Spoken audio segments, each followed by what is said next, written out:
Hello everyone, I am Jyoti Bhong, and in this video of engineering geology, we are going to discuss on a topic preliminary geological investigation. The geological conditions at the foundations are an important factor in the design of structures. The detailed geological investigations have therefore to be carried out to find out the geological conditions at the foundations before the design of a structure is taken in hand. The numerous cases are on record in which the neglect of geological conditions has given rise to all sort of difficulties and has led to the avoidable delays and increases in cost of projects. While on the other hand, a thorough understanding of geological conditions has made possible large economies in the execution of many projects. If we see the example, a proper understanding of the geological conditions in the river section made it possible to raise the foundations levels of the Varasgaon Dam near Pune by 13 meters and more, reducing the cost of dam by more than a crore of rupees. So, by considering this example, we can say that the proper geological investigations have to be carried out before starting work on a project. So there are several objectives of geological exploration. So as here we can see the various objectives are there, like to find the stratification of the concerned site, the lithology of site, the groundwater condition of site, to study about geological structures at site, to study the seismicity in the area. So the preliminary geological investigations are aimed at finding out the nature and structure of the rocks at the work site, and to obtain correct information about these investigations have to be carried out systematically by trained geologists. A broad idea of characteristics of the rock of the work site can be had by finding out from previous geological literature to which major stratigraphic unit such as Dharwars, Gondwanas, Deccan Trap, etc. they belong. However, information required for engineering purposes is very much more detailed and also of a different kind than what can be found in geological publication, and to obtain it special geological work has to be carried out. Now we will discuss on the surface surveys. So the first step in this work is to establish the general geological structure of the work site. The rocks at the site will form part of a larger regional geological unit, and their characteristics will depend on the nature of this unit.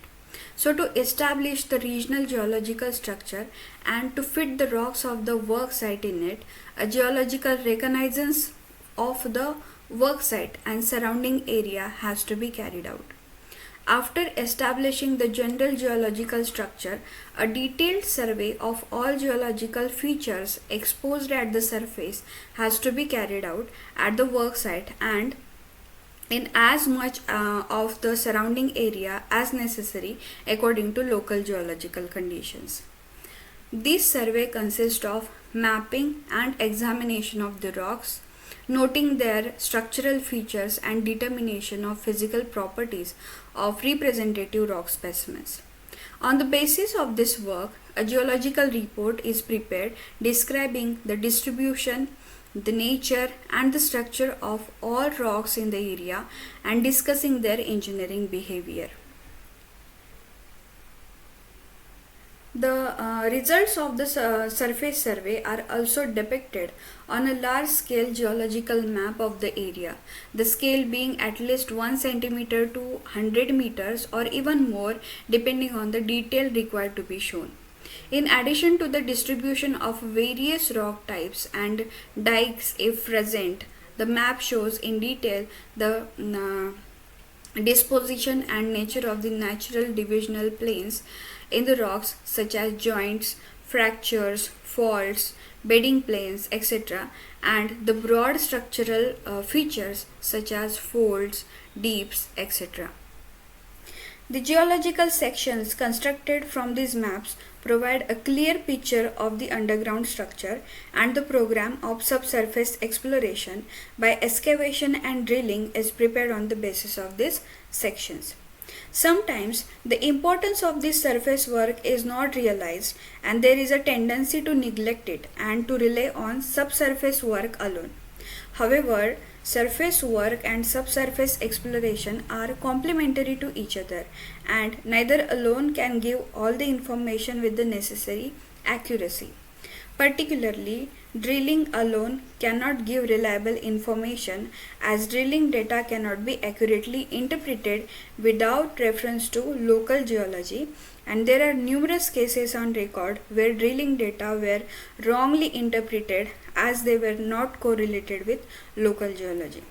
Therefore, the proper procedure is to carry out surface work first and then undertake drilling, determining the locations and depths of drill holes on the basis of the geological structure revealed by the surface work.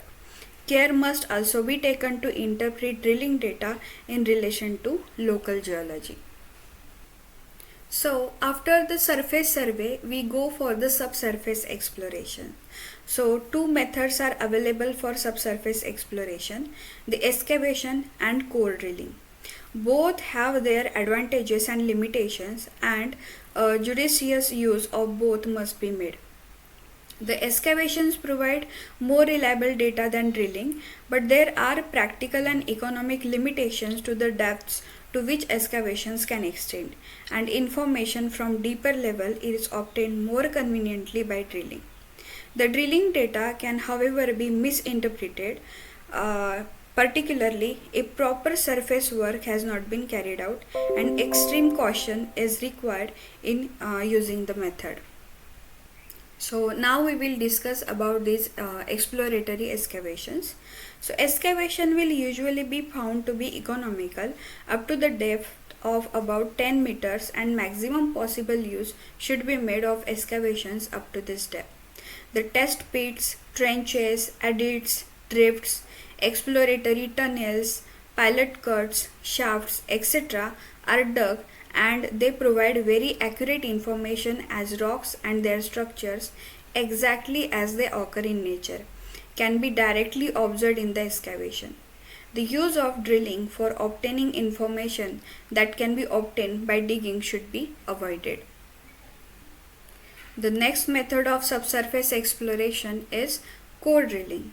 So the core drilling is a process of drilling by which specimens of rock from different depths can be brought to the surface intact in the form of solid cylinders.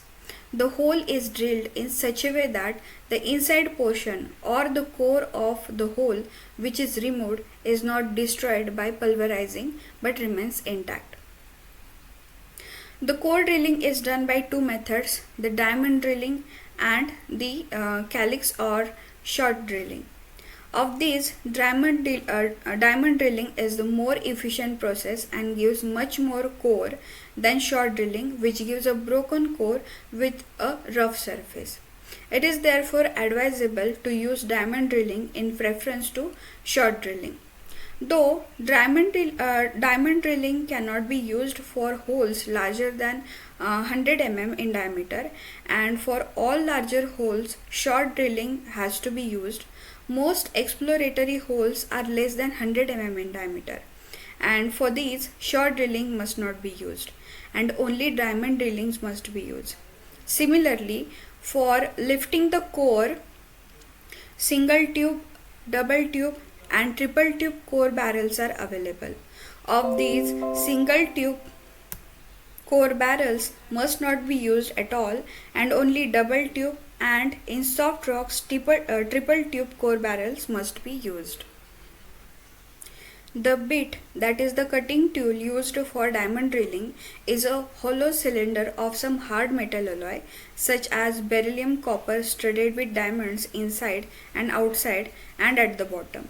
The bit is rotated by means of rotary drilling machine, and as it is a hollow cylinder with cutting diamonds both on the outside and the inside, it cuts a ring-shaped hole, preserving inside it a solid cylinder of the rock cut through. The cylindrical core can be periodically raised to the ground for examination. When core obtained from successive depths is arranged serially, a section of the underground rocks can be examined at the surface. By examining the core, information can be obtained on the number of points such as types of rocks occurring at different depths, their structural features such as joint, deep, etc., their physical condition, their physical properties, etc. Now we will see the observations to be made and precautions to be taken during drilling. To ensure that drilling data are not misinterpreted and also that valuable data are not lost, certain precautions have to be taken and observations have to be recorded carefully during drilling. As drilling data cannot be interpreted without knowledge of local geology, drilling should not be undertaken before establishing local geology by surface geological work. The locations of drill holes and the depth to which they are to be taken must be decided taken into account the local geological structure and the nature of information required. So, not taking into account a local geological conditions while deciding the depth of drill holes may result into the drill holes not yielding all the information required, as happened at the Chaskaman Dam in Pune district. In the George portion of the dam, drill holes had revealed the occurrence of a heavily jointed compact basalt which had to be made overtight by curtain grouting. In view of the heavily jointed rock encountered, the drill hole should really have gone down to the bottom of a jointed flow to ascertain the depth to which jointed rock extended. They were instead terminated arbitrarily inside the heavily jointed portion, and as a result, the depth up to which jointed rock extended was not known, and to decide the depth of the grout curtain, further drilling became necessary during construction stage. So as soon as core is removed from the core barrel, all pieces of core must be immediately numbered serially, their depths and serial numbers painted on them, and their lower ends marked so as to ensure that all pieces are kept in correct order, exactly representing the depth from which they have been obtained. The lengths of all pieces of core must be measured and recorded in the daily drill report. The core must immediately be placed in core boxes made according to standard specifications, and all the necessary information such as name of the project, the location of drill hole, the drill hole number, etc. must be painted on the box. Now we will discuss about the core recovery. The most drilling machines have capacity to drill continuously for 1.5 to or 3 meters. This is called as a run. At the end of every run, the core is raised to the ground. This is called as a draw. And after a run of 1.5 meter, normally the length of the core recovered is expected to be 1.5 meter. However, in practice, the length may be less than 1.5 meter.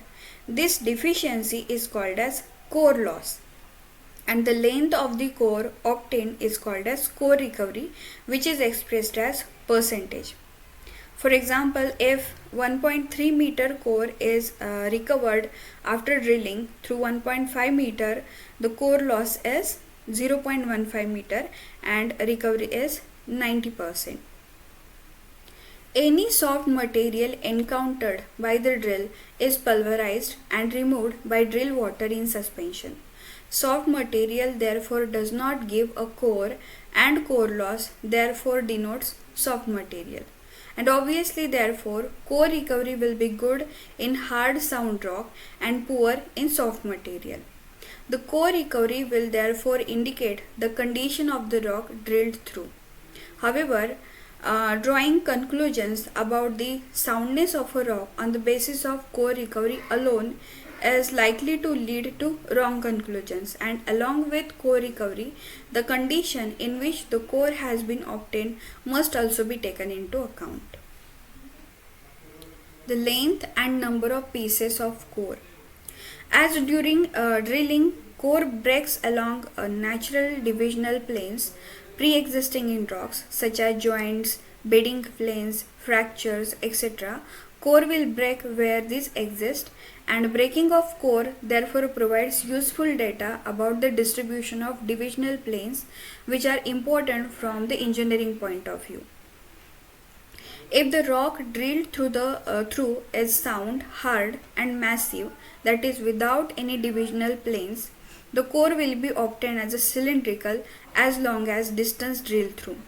For example, while drilling through the massive amygdaloidal basalt at the Bira hydroelectric generating station of the Tata Electric Companies and the site of a proposed middle Vaitarana Dam of Bombay water supply, 3-meter runs commonly produce 3-meter long core pieces. On the other hand, in rocks with a number of divisional planes such as shales, slates, schist, quartzites, compact basalts, etc., the core will break along the divisional planes and will be obtained in a number of short pieces. The closer the spacing of the individual planes, the larger being the number of pieces and shorter their lengths. Therefore, a small number of long core pieces will denote massive rock, while a large number of short pieces will mean closely spaced divisional planes. The number and length of pieces making up the core are therefore a very important indication of the condition of the rock and must be taken into account while judging the condition of the rock. In hard but jointed rock, the core recovery will be very good, and consideration of the core recovery alone will lead to a conclusion that the rock is good. This, however, will be a wrong conclusion as because of its fragmented condition, the rock will not be good from the engineering point of view, and this fragmented condition will be revealed only by the large number of short pieces of core. The core recovery in the jointed compact basalt in the George portion of the Chaskaman Dam already referred to was between 91% and 100%, and if judged on the basis of core recovery alone, the rock would be considered a good rock at foundation. However, profuse leakage took place through the rock through joints. The close jointing of rock was indicated by the badly broken core, there being a large number of core pieces ranging from 5 cm to 20 cm in length. Therefore, while drawing conclusion about the condition of a rock, considering only core recovery may provide misleading, and both core recovery and the number and length of pieces of core must be taken into consideration. Now we will see the point fracture surfaces. The core would normally break along pre-existing divisional planes only. However, due to vibrations during drilling, particularly with a defective machine or defective operation, core may also break even at places where joints do not exist. Such mechanical fractures do not indicate any weakness in the rock as joints do, and therefore these fractures must be ignored while considering the number and length of pieces of core. It is therefore necessary to distinguish between fractures due to jointing and mechanical fractures, which can be done by examining the fracture surfaces. As joints have plane surfaces, joint fractures will show plane surfaces. Also, water circulating along the natural divisional planes will have brought about decomposition of the rock along joints, or may have deposited dissolved materials on the joint face. Joint fractures will therefore show decomposition or a stain of iron oxide or a coating of iron oxide or silica or calcium carbonate. Whereas a mechanical fracture on the other hand will have clean rough surfaces without any stain or coating or decomposition. In case of broken core, therefore it is necessary to examine all fracture surfaces and to ignore mechanical fractures. It becomes particularly important to examine carefully all fractures when As often happens, core of even good rock capable of giving long pieces of core is broken into short pieces by faulty drilling. In such cases, the core, as seen in the core box, gives at first sight the impression that the rock is badly fragmented. However, the fractures are all mechanical and can be identified as such by an examination of the fracture surfaces. But if the fracture surfaces are not carefully examined, going by the mere large number of short pieces, wrong conclusions may be drawn that the rock is fragmented and weak. If fragmented core has come from a fault zone, fracture surfaces will show parallel scratches because of the enforced movement of rock against each other. The core recovery does not take into account the frequency of joints, which is a major shortcoming. To overcome this, the other methods of describing the state of the core have been advised. One is RQD, that is rock quality designation, for which recovery is calculated by excluding the aggregate length of pieces less than 10 cm in length between joints. To overcome certain deficiencies in RQD, the joint frequency index, that is JFI, joint frequency index, is calculated. This is the number obtained by dividing recovery by the number of joints in the draw. Sometimes solid core recovery, that is SCR, solid core recovery, is also used. For computing all this, it is of vital importance to distinguish between joints and mechanical fractures, and these must be calculated only by a competent engineering geologist. Now we will discuss about the core logs and lithologs. So for obtaining from the core the required information useful for engineering purposes, it has to be interpreted, taken into account the various points discussed till now. So to be able to do this, its relevant characters have to be recorded, and for this purpose core property arranged in core boxes according to depth is examined in detail, and the observations are recorded in standard form. This is called core logging and the record core log. So during core logging, every core piece has to be examined individually, and all information about it, such as length, type of rock, state of preservation, structural features, nature of fractures at the ends, etc., has to be recorded in the successive draws and the core recovery in each.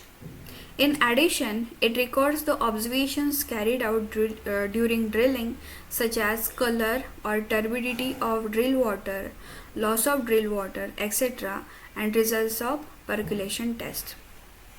Therefore, the core logs serve as the basic record containing all field data obtained by drilling. So here in the diagram we can see a typical core log.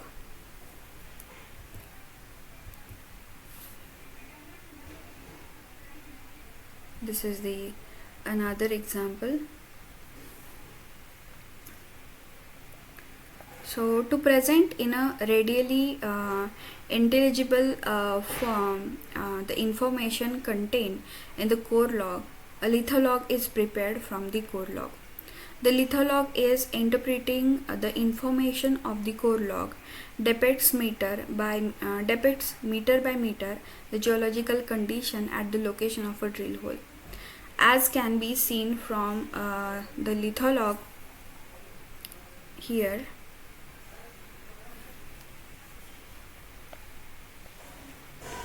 which has been prepared from the core log for previous one. A litholog gives a glance all the information about subsurface conditions required for engineering purposes.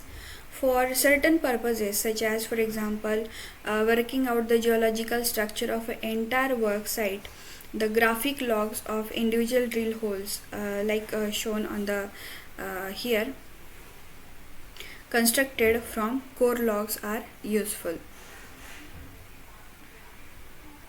So, core logging and preparation of lethal logs and graphic logs require not only geological expertise of high order but also skill in interpreting geological data for engineering purpose, and hence these should not be attempted by anyone except an experienced engineering geologist. Now we will discuss about the limitations of drilling. The limitations of drilling as a method of subsurface exploration must always be borne in mind, and it must not be supposed that drilling alone will give all the required information or that all information is invariably correct. The care has to be taken to overcome the limitations of drilling, some of which are inherent in the method itself and other arise out of human shortcomings. The drilling is essentially a method of sampling, and the reliability of its result will depend on the uniformity and consistency in the characters of the formations in which drilling is being carried out. For example, when drill holes are spaced every 200 meters, while interpreting the core, it is presumed that 100 meters on each side of every drill hole rocks have the same characteristics as seen in the core. This presumption may not always be justified, as rocks often have variable characters. The another natural shortcoming of drilling is that it gives little information by mere visual observation. Expert interpretation is required for extracting information from the core, and the reliability and correctness of the information will vary within the wide limits depending upon the competence of the interpreter. The competence of the interpreter becomes a particularly important factor in the reliability of conclusions drawn from old core. It often so happens that a project is shelved after drilling for it is carried out, and nothing is done for years. When the project is reviewed after some years, geological information has to be obtained from the same old cores. Even if the core has been properly preserved, which is itself doubtful, the old core may give misleading indications because of the chances that have taken place in it by the observation of natural processes over the years. Joints that were originally tight open up with time, and the core appears more fragmented. Rocks that tend to deteriorate on exposure to atmosphere will appear to be in much poorer condition than they really are. In the ventilation tunnel of the Koina hydroelectric project stage 4, jointed compact basalt and chlorophytic basalt were found on actual excavation to be in the better condition than was indicated by the core of drilling carried out 10 years ago. In cognizance of such deterioration of old core in the core box is not taken, the conclusions about geological conditions drawn from the core may prove wrong. So, in case of core of good rock badly broken due to faulty drilling, failure to examine fracture surfaces and to identify the fractures as mechanical fractures will lead to the wrong conclusion that the rock is fragmented and weak. There is a very great scope for human error at every step in the operation of drilling. Ignorance of proper procedures or negligence to carry them out will lead to loss of important data and also misleading results. The common errors which have been seen to vitiate the results of drilling are not working out geological structures by surface work before undertaking drilling, not determining locations and depths of drill holes with reference to geological structure, not making or recording all the necessary observations during drilling, negligence in making, arranging and storing the core, logging, interpretation of core by untrained personnel, failure to record all observations properly and to maintain records.